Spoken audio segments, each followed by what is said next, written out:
বেঙ্গলিছে গাছটা এটা আমি বিষ রাখছি গো আল্লাহ গাছে ভেঙে দিতেছ।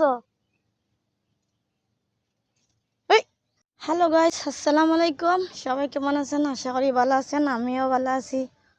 অবশেষে আমাদের মরিচ গাছের মাইদে মরিচটা পেকে গেছে, যাক বীজ সারা হরবার বড় হয়েছে।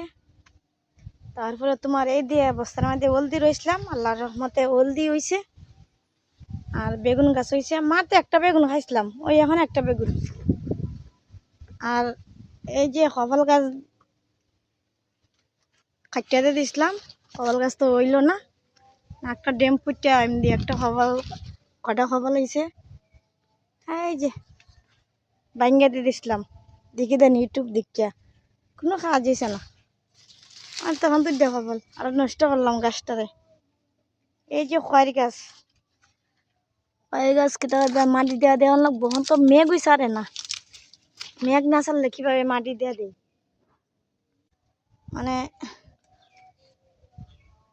কিছু করতে গেলে করার কোনো অভাব নাই, অনেক কিছু করা যায়। এই যে দুনিয়ার না তো শাকাইলাম, আর তোমার ডাকঘর হয়েছে, ডাকঘর নিতে পারছি না, আনাজের অভাব নাই, এখন একটার পর একটা খাওয়া হইতেছে, কেমনে নেই।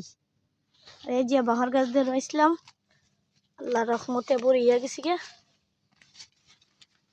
আল্লাহ যে দেয় ইতার থেকে বীজ হইব আমার গাছ। আর এই যে আদা বস্তার মধ্যে আদা রয়েছিলাম, আল্লাহ রহমতে আদাও হয়েছে। সব কিছু মনে একটু একটু পরীক্ষা করতেছি, দেখি দেন পরীক্ষা নিরীক্ষা হইরে করমনে শ্বাস। আল্লাহ রহমতে আদা হয়েছে, এই যে আদা, এই যে এটার মধ্যেও দিছি, এটা তো দিছি, এটার মধ্যে দিছি হলদি। ওই দেখি দেন যে টুনু পিসার টুনু খালি লার পাই, লাউটা পাই লাও। এটাও বর্তমানে দুইটা সুবা আছে, আর এই কচুর দুইটা সুবা আছে, দুইটা সুবার লাগাইছি। আর এই যে এটা আজকে 2 বছর ধরে এলো বরিশালে আমরা, এটা ওষুধ মারে পাতাগুলো ঠিক রাখুন লাগবো। ফুকে ধরে লাই, এক রকমের ফুক আছে, এই ফুকে ধরে লাই, বুঝছেন।